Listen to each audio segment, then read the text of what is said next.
Hello everyone and welcome back to the channel. Today is 8th of March जब मैं ये video record कर रहा हूं एंड अपलोड कर रहा हूं। So let me first of all wish everyone a very happy women's day. Having said that, यहां से आपके पास एग्जैक्टली एक महीना है for the first attempt of MBA CD and the 2 months approximately for the second attempt for MBA CD. And मैंने आपको promise किया था कि I will be bringing up a final strategy video that you have to follow in the next 1 or 2 months whichever attempt आप target कर रहे हो। ठीक है, so this is the video, please make sure that you watch it till the very very and, क्योंकि बहुत detail में चर्चा कर रहा हूं and I will discussing every single detail जो भी आपको डाउट्स आ रहे हैं सब कुछ। ठीक है, so let us start sir. अब बिकॉज मुझे थोड़ा समय इसलिए लगा because I was trying to do a survey, I spoke to a lot many students. We had a very long discussion for around 2 hours on our WhatsApp group, official CrossQ का WhatsApp group. And I spoke to some people on YouTube as well. कि exactly क्या क्या दिक्कतें आ रही हैं, so that we can address this in the strategy session. So let me tell you the queries that the frequently asked questions that we had. One is I'm stuck between 120 130 marks in mocks, scoring low in quants. How do I increase my marks? I will discuss this. Sir, I am having difficulty in Q and VA section. How to tackle this section? Again, I will discuss this. Feeling difficulty in RC grammar, English grammar problem, silly mistakes, so on and so forth. Facing problems in Q and DI, सब कुछ मैं discuss करूंगा. Actually, the main problem is quant. Geometry करना जरूरी है क्या? The problem with quant I'm facing is most of the questions. So a lot many FAQs. We'll discuss one by one. That is something that I would want to discuss. और पूरा मतलब mock क्या देना चाहिए, frequency क्या होना चाहिए, सब कुछ मैं बताऊंगा. एजेंडा ही आपको बताता हूं. But before moving ahead guys, thank you so much for all the love that you are showing to our videos. मैं पहले से कह रहा हूं since day one that we started the visual reasoning का सीरीज कि if you are serious you have to be on this channel. If you are serious about MPSCD, you have to be on this channel. And if you are not in this channel, trust me, you are not serious for MPSCD. And I bet you with that. ठीक है, मैं आपको comments बता रहा हूं, जितने भी आपको 2 दिन में कमेंट्स आए, this is hands down the best session for visual reasoning. I've been following you since the beginning of this series, and there's a vast change in my marks. Still plenty of room of improvement, but I will surely get there with the help of you. Great efforts, thank you so much. ये देखिए, ये वाला तो बहुत अच्छा लगा मुझे. You guys are amazing. Most underrated videos I can say. Keep going and thank you so much for the wonderful class. ठीक है, ये पैराजंबल की वीडियो पे आया था जो कल परसों हुआ था. मैं अभी भी कह रहा हूं, if you are not following ना, you are not serious. Serious नहीं हुआ, सब्सक्राइब नहीं किया है ना, आप सीरियस हो ही नहीं. एमबीएसीडी के बारे में लिख के दे सकता हूं. Similarly, look at this video. Look at this comment. I'm not going to lie. I have paid for certain and the quality is not so top notch. But this one session cleared my major doubts and so on. आगे. I don't want to leave any topic undiscussed. Thank you so much. See, this is the kind of quality that we are providing in the free sessions, guys. Imagine the kind of quality or the doubt clearing that we would have provided in our course. So आप खुद जज कर सकते हो. मैं ज्यादा नहीं बोलूंगा. The comments say it all. Since last 1 or 2 months, we are taking continuous efforts on YouTube. Let me tell you, JBMS का रास्ता CrossQ के चैनल से ही जाएगा. ये मैं आपको लिख के दे सकता हूँ. ठीक है. Most of these people who are watching this very judiciously will get into the top college. This is a promise. Having said that, बढ़ते हैं आगे. Let's see. Agenda की अगर मैं बात करूं, addressing all FAQs that we discussed about. Similarly, important topics क्या है इस स्टेज से लेके एंड तक वो डिस्कस करेंगे. Strategy for 70 percentile to 99 percentile की if you are somewhere stuck in this percentile, we'll discuss की क्या करना है. Strategy for 99 percentile and above, strategy for 99.99 percentile क्या होना चाहिए, how to improve mock score and frequency of mocks. Every single detail we would be discussing in this particular video. आगे बढ़ते हैं. Let's see. इसलिए एंड तक देखिएगा, सबके आंसर्स आपको मिल जाएंगे. सिमिलरली 2 वीडियोस हैं जो मैं आपको रेकमेंड करूंगा कि कंपलसरी देखिएगा, बिफोर वॉचिंग और आफ्टर वॉचिंग, जो भी आप जैसा करना चाहें. But please watch this best strategy and study plan. यहाँ पे कौन से टॉपिक के कितने क्वेश्चंस करने हैं, फेज 1 में, फेज 2, फेज 3 में. This is already garnered more than 3000 views in last 2 months. तो वो प्लीज मेक श्योर दैट आप वो देखिए. स्ट्रेटेजी बहुत डिटेल में बताया कि कौन से टॉपिक के कितने क्वेश्चंस करने चाहिए. ठीक है, that is one. And how to analyse your mock test, this is also 11 days ago का वीडियो है. ये भी देख लीजिएगा, maybe after this video, so that आपको एक क्यूमुलेटिव, आपका एक फुल प्रूफ स्ट्रेटेजी तैयार हो जाएगा for the next 1 or 2 months. चलिए बढ़ते हैं आगे. लेट्स सी आगे बढ़ते हैं. ओके, अच्छा, एक और important update. All India mock test है, मैंने ऑलरेडी अनाउंस किया था. 15th of March is the mock test, और इसमें एक सरप्राइज भी है जो मैं आपको एंड में बताऊंगा, ठीक है. All India mock test is something that I would want to remind you again. Our courses on our app that is available on Android and iOS as well as web version. Quant, English, logical reasoning, visual reasoning, DI, grammar, सबके हैं. Now let's talk about the students. अब बहुत सारे students अलग अलग situation में हैं, हर situation की चर्चा करेंगे sir. What can be the situation, sir? Last few topics are remaining. Last few topics are remaining. What can be the other situation? 80% syllabus is done, more or less ये situation है. Syllabus complete हो चुका है या फिर 50 to 80% का syllabus हुआ है. सिलेबस कंप्लीट होके moving two marks starting now. अभी मार्क्स की तरफ जा रहा हूं. 5 to 10 मार्क्स ऑलरेडी हो चुके हैं. स्कोर अटक चुका है, इसके आगे स्कोर नहीं बढ़ रहा है. All of you will find yourself in one of these situations for sure. Now, how do you get out of this situation is something very important. Let us discuss stage by stage. Let's see. Because सभी लोग आप JBIMS के लिए M कर रहे हो, लेकिन एक और इंपॉर्टेंट मैं बता दूं, ये जो सिचुएशंस है ना, last few topics remaining, 80% syllabus done, syllabus completed, moving to mocks, 5 to 10 mocks done and starting now, मतलब ये बिगिनर वाला बंदा है कि अभी कर रहा है.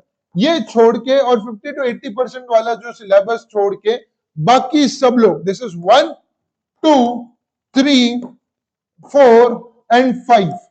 All of these people in these 5 categories are equally eligible for JBIMS if you follow a proper detailed strategy from here on. Trust me on that. कि अगर आपका इतना हो चुका है ना, लास्ट फ्यू टॉपिक्स या फिर 80% सिलेबस हो चुका है आपका, सब लोग JBIMS का एम कर सकते हैं. ट्रस्ट मी, वेरी ऑनेस्टली कह रहा हूं, ठीक है. सिर्फ ये जो लोग हैं 50 to 80% सिलेबस डन या फिर अभी स्टार्ट कर रहे हैं, these people can aim for 98 percentile. These people can aim for 98 percentile जो अभी स्टार्ट कर रहे हैं, या 50 to 80% सिलेबस हो चुका है. 98 percentile आप आराम से टारगेट कर सकते हो. ये लोग कैसे 98 पे जाएंगे या आप लोग कैसे JBIMS में जाओगे, let us discuss in detail stage by stage. Let's see. ये मैंने stages मार्क करके रखे हैं. That is stage 1, you are a beginner. Stage 2, 90 percentile. Stage 3, 95 percentile. Stage 4, 98 to 99 percentile. Stage 5 is the JB stage. अब JB stage में क्या क्या होता है मैं आपको बताता हूं. Let's C. स्टेज 2 वाले जो हैं, जो पर्टिकुलरली अभी बिगिनर हैं या फिर 50 to 80%, 50 to 70% सिलेबस कंप्लीट हो चुका है, ये लोग आराम से 95 जा सकते हैं, 95 से 98 भी जा सकते हैं और JB भी जा सकते हैं. Let's see. तो चर्चा करते हैं. मैं रिवर्स वे में जाऊंगा कि what is the ideal situation. Ideal situation क्या है JB के लिए कि आप 101% JB जाओगे, उसके लिए आपका सिलेबस कैसा होना चाहिए वो मैं आपको बताता हूं. Let's see. Starting with this is the 5th stage, that is JB stage. उसमें क्या कैसे होना चाहिए. If you remember mock strategy video में मैंने आपको बताया था कि I want you all to categorise the topics into 4 different categories. Number 1, नींद में भी आता है मुझे वो टॉपिक, ऑलमोस्ट डन, थोड़ा आता है, बिल्कुल नहीं आता. दिस इज समथिंग जो मैंने आपको कहा था कि मॉक स्ट्रेटेजी वाले वीडियो में ये करके रखो, ये स्ट्रेटेजी में बहुत काम में आएगा. ठीक है. So this is now I am यहाँ पे जो आपको मैं बता रहा हूं. स्टेज 5 JB स्टेज जो होता है लॉजिकल रीजनिंग का, आई रिपीट लॉजिकल रीजनिंग का हर एक topic, I repeat logical reasoning का हर एक टॉपिक आपको नींद में भी आना चाहिए सर. लॉजिकल रीजनिंग का हर एक टॉपिक आपको नींद में भी आना चाहिए. Please understand, logical reasoning is the most important subject. Visual reasoning is the most important subject as far as your MBA CD is concerned sir. So when you're talking about नींद में भी आता है वाले टॉपिक्स, पूरा logical reasoning ये आना चाहिए और विजुअल रीजनिंग भी आना चाहिए. और इसके लिए सर ये कैसे होगा, हमसे तो नहीं हो रहा है. मेरा वो पुराना वाला स्ट्रेटेजी वीडियो है जिसमें मैंने बताया था कि एक टॉपिक के कितने क्वेश्चंस सॉल्व करने चाहिए सो दैट आपको ये टॉपिक कंप्लीटली कवर हो जाए. That is point number 1. Point number 2 sir, point number 2. अब you have been coming across many reels, many something kind of furore on YouTube that I have solved 50 mocks, I have solved 60 mocks, I have solved 70 mocks. Very honestly, unless and until you do not come on this stage, sir, I repeat, unless and until you do not come on this stage where आपके logical reasoning and visual reasoning आपको नींद में भी आता है, the frequency of the mocks should be 1 in 3 days. I repeat, the frequency of the mocks should be 1 in 3 days, not beyond that. क्या होता है, आप मॉक्स देते रहते हो बट आपका ऑन ग्राउंड इंप्रूवमेंट होता ही नहीं है. जैसे for example I am just going and sitting there for 2.5 hours and just trying to give a mock without having an inbuilt क्या कहते हैं improvement in me. So my score will remain very stagnant. I have seen a lot many people, despite taking 50 and 60 mocks, are still sitting in Pumba or maybe Wellinger or maybe Sydenham. So 50-60 mock दे रहे, अगर हर कोई दे रहा है तो JBMS तो होना चाहिए ना. फिर क्यों नहीं हो रहा है? बिकॉज ऑफ द डिटेल्ड क्या कहते हैं उसको, एनालिसिस नहीं करते हैं लोग. हर दिन एक मॉक दो मॉक, एक मॉक दो mock, that is not the correct way. Because you with the same knowledge आप मॉक दे रहे हो तो जितना आपका नॉलेज है उतना ही आपका स्कोर आएगा, बढ़ेगा नहीं. सो अनलेस एंड अंटिल आप ये स्टेज 5 कंप्लीट नहीं कर रहे हो, there is no point in improving या increasing the frequency of the mocks. That is point number 1. Try and understand. ठीक है. इसके आगे फिर आप कितने भी मॉक्स दो, इट डजंट मैटर, आप मॉक्स देते रहिए, उसके बाद कोई प्रॉब्लम नहीं है. Having said that, JB stage में इंग्लिश की अगर मैं बात करूं सर, ग्रामर आपको नींद में भी आना चाहिए. Any rule of grammar, anything related to grammar, that is spot the error, so on and so forth, ये आपको आना चाहिए. और इसके लिए कितने क्वेश्चन सॉल्व किए करने हैं वो मैंने पिछले वीडियो में बताया मेरे स्ट्रेटजी वाले में. Having said that, almost done वाला ग्रामर में, ऑलमोस्ट डन वाला क्या है, vocab, RC, parajumbles, fill in the blanks, idioms and phrases is something आपको ऑलमोस्ट डन होना चाहिए. Because see vocabulary is something जो आप पूरा कंप्लीट नहीं कर सकते हो. ठीक है. So that is almost done वाला मैंने लिखा है यहाँ पे. As far as the quant is concerned, because a lot many people are concerned about quant, sir. Quant का, if you are aiming for JBIMS, percentage, ratios, average, DI, number series and system, इसका तो video directly as it is, कितना important है number system, वो directly मैंने cover कर लिया है PYQ series and promax series में, वहां से देख लो, उसके ऊपर कुछ नहीं आएगा. PNC, प्रोबेबिलिटी, लीनियर इक्वेशंस भी कवर कर लिया है. Geometry, clocks and calendars, progression, ये आपको नींद में भी आना चाहिए as far as the quant is concern, particularly if you are aiming for JBIMS. TSD, time and work, profit and loss, SIC, mixtures and data sufficiency, ये आपका almost done होना चाहिए. So why should TSD and time and work ये नींद में भी क्यों नहीं आना चाहिए? Because TSD is a very vast topic, time and work is a very vast topic with a varied level of difficulty. होता क्या है, CET में कभी कभी कैट का एक आधा PYQ आ जाता है, कभी कभी Z का एक आधा PYQ आ जाता है with something from this topic. तो अगर आप उसके पीछे भागोगे तो मेक्स नो सेंस. ठीक है. तो जब तक ये नहीं हो जाता है, लेट्स से ये हो गया, फिर उसके बाद इस पर कंसंट्रेट कीजिए. लेकिन ऑलमोस्ट अगर ये सब आपने प्रॉपर्ली किया, you are almost very close to JBIMS. ठीक है. So that is the thing. Stage 5 से पहले सर मैं स्टेज 4 पे हूं, मान लो somewhere I am at 98-99 percentile, अगर मुझे टारगेट करना है, so what is something that I should completely focus on is, यहाँ पे देखिए, लेट्स सी, नींद में भी आता है वाला टॉपिक कौन सा होना चाहिए, particularly LR का, if you want to land up in stage 4, ठीक है, that is 99 percentile, है ना. Blood relation, coding, decoding, syllogism, ranks and ordering, Venn diagram, directions, inequality, clocks and calendars. I am telling you, जो मैंने topics लिखे हैं ना, ranks and ordering and ये सब कुछ, इसमें से आप पकड़ के चलिए आपके स्लॉट में मिनिमम 40 क्वेश्चंस आने वाले हैं, 40. आप अगर कोई भी MBA CT का स्लॉट ले लोगे 2024 and 2025, blood relation, coding, decoding, syllogism, ranks and ordering, directions, इसमें से minimum of 21 and maximum of 32 questions have been asked. बाकी सब भी आप मिला लोगे, कैलेंडर्स लोगे, तो आपका 35-40 क्वेश्चंस तो आने ही है. This is bare minimum I am saying. अच्छा, मैं ये नहीं कर रहा हूं कि क्लॉक्स एंड कैलेंडर्स आपको LR में आएगा कि क्वांट में आएगा, वो तो अलग ही किस्सा हो गया बात करने का, बट वो आपको अलग वीडियो में मिल जाएगा मेरा. सो एनीवेज, सो नींद में भी आता है, ये सारे टॉपिक्स आपको आने चाहिए. Almost done for 99-98 percentile. Seating arrangement, puzzles, input, output, and data sufficiency are some topics which should be almost done as far as the stage 4 is concerned. थोड़ा आता है, not applicable, बिल्कुल नहीं आता, बिल not applicable. LR आप छोड़ ही नहीं सकते कोई भी topic. So 99-98 percentile, you absolutely cannot afford to leave any topic of LR, including eligibility test, जो मैंने यहाँ पे नहीं लिखा है. As far as visual reasoning is concerned, if you are aiming for 99 or 98, you have to cover all of visual reasoning except counting of figures. मान लो counting of figures एक ऐसा टॉपिक है सर जो जनरली थोड़ा बहुत 19-20 students को होता है, थोड़ा डिफिकल्ट होता है. तो as of now you may pause this if you are on not on stage 4, बाकी का कवर कर लीजिए visual reasoning. Similarly grammar, RC, parajumbles आपका ऑलमोस्ट डन में होना चाहिए। वो क्या, एफआईबी, इडियम्स एंड फ्रेजेस थोड़ा आता है, काइंड ऑफ चल सकता है and not applicable. Now let's speak about quant sir, let's speak about quant. Percentage, ratio, proportion, average, DI, number series, linear equations पूरा हो जाना चाहिए। If you are aiming for 98 और 99 परसेंटाइल, मैं आपका जर्नी भी बताऊंगा कि कैसे करना है आपको, ये वाला आना चाहिए, ठीक है। Similarly profit and loss, SIC, mixture systems, number systems, PNC, probability, progression, ये आपका ऑलमोस्ट डन होना चाहिए for 98 99। TSD, time and work थोड़ा बहुत भी आता है तो भी चलेगा if you are aiming for 98 और 99 परसेंटेज, एंड बिल्कुल नहीं आता तो नॉट एप्लीकेबल। स्टेज 3 ये मैंने पूरा बता दिया है कि कौन सा टॉपिक कौन से वे में चलना चाहिए आपको। लेट्स सी, बढ़ते हैं आगे, and that is stage 2. Stage 2 if you are aiming for 90 percentile तो इस तरह से होना चाहिए।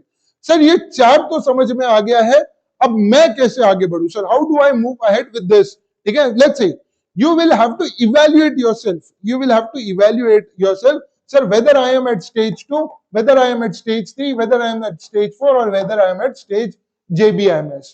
If you are at stage 3, let's say you are at somewhere at 95 percentile या 90 परसेंटाइल, और यहाँ पे स्टेज 4 पे 98 99 परसेंटाइल है, तो अब पर्टिकुलरली मान लेते हैं आप स्टेज 3 पे हो। अब स्टेज 3 पे हो तो ये मान लो आपका स्टेज है। अब स्टेज 3 से स्टेज 4 पे जाने के लिए आपको कौन से टॉपिक्स करने चाहिए परफेक्टली, तो ये सब है। स्टेज 4 से ये टेबल में अपलिफ्ट होते जाने चाहिए टॉपिक्स। स्टेज 4 से stage 5 that is JB stage में जाने के लिए ये अपलिफ्ट होने चाहिए। क्या होता है, why I have given this in detail is because we give wrong priority to the topics. I repeat, we give a wrong priority to the topics कि पहले ये कर लूं, फलाना टॉपिक पहले करूं या बाद में करूं। Now evaluate yourself कि मैं कौन से स्टेज पे हूं, and then you may focus on which topics do I need to uplift so that I reach the next stage. That is point number 1. I hope यहाँ तक आपको समझ गया है, and I already asked you to evaluate yourself through mock strategy video में मैंने आपको बता दिया था। Moving ahead, sir, let's see. अब कौन से स्टेज पे कितने मार्क्स देने चाहिए। If you are at stage 2, I repeat, if you are at stage 2 just at 90 percentile, इस तरह से सिलेबस आपका कंप्लीट हो चुका है, आपको वन मॉक पर वीक देना चाहिए, वन मॉक पर वीक, ठीक है। One mock per week. I would suggest कि हमारे मॉक्स दी बेस्ट है, you can take our mocks exactly at the CET level, exactly the replica of CET, तो आप वो दे सकते हैं। आपने कोई और लिया है तो चॉइस इज योर्स, ठीक है। So one mock per week आपने देना चाहिए if you are at this stage. Absolutely no reason to increase the frequency of the mocks, क्योंकि यहाँ पे आप सिलेबस पहले टारगेट कीजिए। Similarly, if you are at stage 3, sir, where you are somewhere at 95 percentile, the frequency of the mocks should be one mock in 5 days. Rest of it, one mock in 5 days. Rest of it should be concentrated on syllabus completion, on practice of these questions. If you are at stage 2, sir, if you are at stage 2, then two mocks in 6 or 7 days. 2 mocks in 6 or 7 days, sir. This is something that you will have to practice, ठीक है। इस तरह से आपको देना चाहिए, उससे ज्यादा नहीं देना चाहिए, और आगे भी मैं बताऊंगा डिटेल में क्या है। Let's see, and let's say for example, if you are at stage 5, if you are at stage 5, then you may go for one mock in 2 days. I repeat, one mock in 2 days. Sir one mock in 2 days, आपने तो अभी just कहा था कि sir मैं कुछ भी कर लूं तो भी चलेगा। वन मॉक इन 2 days जब आप दे रहे हो, अब ये जो है ना जेबी वाला स्टेज है, ये जो टॉपिक अभी भी हमारे ऑलमोस्ट डन है, you should give yourself a push कि ऑलमोस्ट डन से नींद में भी आते हैं, उसके लिए एक दिन रखो, नेक्स्ट डे मॉक, एक दिन नेक्स्ट डे मॉक, एक दिन next day mock. That is what you need to alternate the mocks. And याद रखिएगा, मॉक्स अच्छे वाले दो, गलत मॉक्स मत दो। देयर आर एनी डैम, मतलब I have read news where the people are giving 100 mocks, 200 mocks into 50 rupees, 300 rupees. That is absolutely not possible. Make sure that the quality of mocks is good. Anyways, coming back to this thing, that is one. Next, बढ़ते हैं आगे, ठीक है। Let's see. Important topics कौन कौन से हैं if you are just starting? So these are the important topics that you have to focus on initially. That is blood relation, ranks and ordering, syllogism, grammar, clocks and calendars, letter sequencing, coding, decoding, seating arrangement, ये सब कुछ आपको focus करना है। If you have just started for CET, या अगर आपने किया है, you are somewhere in the mid, ये टॉपिक्स आपके पूरे अच्छे से होने चाहिए। लेट मी रिमाइंड यू, ज्यादा डिफिकल्ट क्वेश्चंस मत करो, ज्यादा डिफिकल्ट क्वेश्चंस आए तो आप अटेम्प्ट भी नहीं करने वाले हो सीईटी में। So that is one. These are the most important topics as far as this is concerned. Having said that, एक और चीज डिस्कस करनी थी मुझे, that is nothing but agenda में मैंने बताया था. Just a second. Frequency of mock तो मैंने डिस्कस कर लिया है. एजेंडा कहां गया? ये strategy from 99 to 99.9 percentile. ठीक है? This is something very crucial, sir. Very crucial. How to improve your mock score and strategy for. देखिए, प्लीज ध्यान से सुनिएगा. 99 परसेंटाइल पे अगर आप आगे हो ना, लेट्स ट्राई एंड अंडरस्टैंड, आपका सिलेबस कंप्लीट हो चुका है. You very well know that आपका सिलेबस कंप्लीट हो चुका है. आप कौन से स्टेज पे हो? You are somewhere at stage number 4 and the frequency of the mock should be 1 in 3 days. That is point number 1. Now coming to point number 2, sir, कि मैं इंप्रूव करूं या एनालाइज कैसे करूं? I repeat, how do I analyse my mock, sir? Let's understand. Analysis is the most important part. अगर आप 5 mock दे चुके हो, लेट्स से फॉर एग्जांपल, जब आप फर्स्ट मॉक देते हो आपका स्कोर 70-80 आता है, इवन इफ आपका पूरा सिलेबस कंप्लीट हो चुका है, क्योंकि एक स्कोर स्टेबलाइजेशन एक टर्म होता है जहां पे आप मॉक्स बढ़ते जाते हैं एंड फिर आपको आदत होती जाती है मॉक देने की, तो आपका बाद में स्कोर स्टेबलाइज होता है. पहला स्कोर आपका कम इसलिए आता है बिकॉज आपको आदत ही नहीं है मॉक देने की, and that is the whole and sole reason of scoring low in your first mock. Fifth mock के बाद स्कोर इज स्टेबलाइज, जितना आता है उतना आपको स्कोर दिखता है वहां पे. That is point 1. Now once you are done with those 5 mocks, obviously अगर आप 99 पे हो तो you must be done with those 5 mocks, तो आपका स्कोर somewhere around 130-140 आ रहा होगा. अब यहां से सबसे ज्यादा डिफिकल्ट होता है, यहां से सबसे ज्यादा डिफिकल्ट होता है. क्या डिफिकल्ट होता है? Let me tell you. How do I go from 130 to 140 and how do I grow from 145 to 156? This is extremely important. Particularly यहां पे क्या करना होता है, and I'll also speak about let's say 105 to 100, let's say for example 130 के आगे 145, 145 के आगे let's say for example 153 तक कैसे जाना है. let's discuss everything. अभी कल जो मैं एक स्टूडेंट्स का एनालिस कर रहा था mock, accuracy of that particular student was 66%. I repeat, मैंने पर्सनली एनालाइज किया. 2 स्टूडेंट्स थे मेरे, एक का स्कोर था 99, another one was scored around 105 in the very same mock while attempting the same number of questions, that is 152. यहां से यहां जाने के लिए आपको थोड़े अटेम्प्ट्स बढ़ाने हैं. आई रिपीट, थोड़े अटेम्प्ट्स बढ़ाने हैं, लेकिन ज्यादा एक्यूरेसी बढ़ानी है, ज्यादा एक्यूरेसी बढ़ानी है. ठीक है? फॉर एग्जांपल 152 अटेम्प्ट करके अगर आपका 105 स्कोर आ रहा है सर, या 116 स्कोर आ रहा है, 116 was the score, now I recall, तो आपका एक्यूरेसी में बहुत ज्यादा स्कोप है. See standard accuracy in CET is 85% if you are aiming for JBMS. 85% should be your standard accuracy अगर JBM कर रहे हो तो अगर आपका नंबर ऑफ अटेम्प्ट्स हो रहा है, अगर 150 हो रहा है एंड अच्छे से हो रहा है, तो आपका 85% एक्यूरेसी आना चाहिए. So what you can do is, यहां से यहां जाने के लिए सिली मिस्टेक्स अवॉइड करो and look at the concepts that you are missing.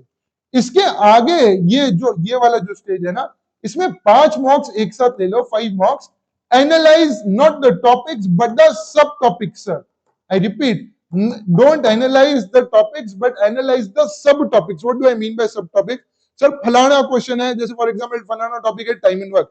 Time and work का पाइप्स एंड सिस्टम्स में एक पानी लीक हो रहा है और एक पानी जा रहा है या फिर फिल कर रहा है. This particular topic, sub topic is somewhere I lack, तो वो आपको ध्यान से करना है. सपोज रैंक्स एंड ऑर्डरिंग्स है सर, रैंक्स एंड ऑर्डरिंग्स में what is the total number of people sitting in the row, is something, वहां पे मेरा वो टाइप गलत होता है. This is something that I need to analyse. Sir वो जो लेटर अरेंजमेंट वाला होता है या लेटर सीक्वेंस वाला होता है, 1 2 3 4 ABCD लिखा होता है, then 5th to the left, 6th to the right वाला लिखा होता है, then something that you need to analyse and वो सब टॉपिक आपको करना चाहिए. So rather than focusing on the syllabus from this thing, you will have to focus on the subtopics, point number 1. And इस स्कोर पे भी जो 130 के अराउंड है, आपको 101% 3-4 टॉपिक्स तो बाकी होंगे ही जो वीक है. वो वीक वाले टॉपिक भी आपको इंप्रूव करने हैं और जो कुछ सब टॉपिक्स वीक है वो भी आपको इंप्रूव करने हैं, so that your score crosses from 130 and somewhere lands up at 130, 141, 142, 143. यहां पे जैसे ही आप लैंड करते हो sir, then the next question is of improving the time per question. I repeat, improving the time per question. Time per question जैसे आप compare कर सकते हो, जैसे फॉर एग्जांपल मैंने इस क्वेश्चन में 40 सेकंड्स लगाए हैं, टॉपर ने 35 सेकंड्स लगाए हैं. How do I reduce my time per question? यहां से आगे आपको you have to solve extra of 200 questions per topic, 200 questions per topic, 50 questions per sub topic, 50 questions per sub topic इसके आगे आप सॉल्व करोगे, then you will reduce around 5 to 6 7 seconds per question, तब जाके आपके 8 एक्स्ट्रा मार्क्स आएंगे. So this is how you have to strategize everything and then at the end you may improve the frequency of the mock. इस तरह से हल्लू हल्लू करके करेगा. मैंने टॉपिक ऑफ इंपॉर्टेंस भी आपको बता दिए हैं एंड कौन से स्टेज पे कौन से टॉपिक को ज्यादा इंपॉर्टेंट देना है ये आप चेक कर सकते हैं. जैसे फॉर एग्जांपल फिर से एक बार रिवाइज करवा रहा हूं. This is stage 2 at 90 percentile, evaluate yourself. Then stage 3 पे जाने के लिए ये करना है, स्टेज 4 पे जाने के लिए ये करना है, स्टेज 5 पे जाने के लिए आपको ये करना है. Do not give unnecessarily weightage to any particular topic. Do not waste your time of very difficult questions. Difficult questions अगर आया भी तो आपके पास समय नहीं है सीईटी में सॉल्व करने का. Again, let me remind you that there is an all India mock test on 15th of March, guys. That will be the best test.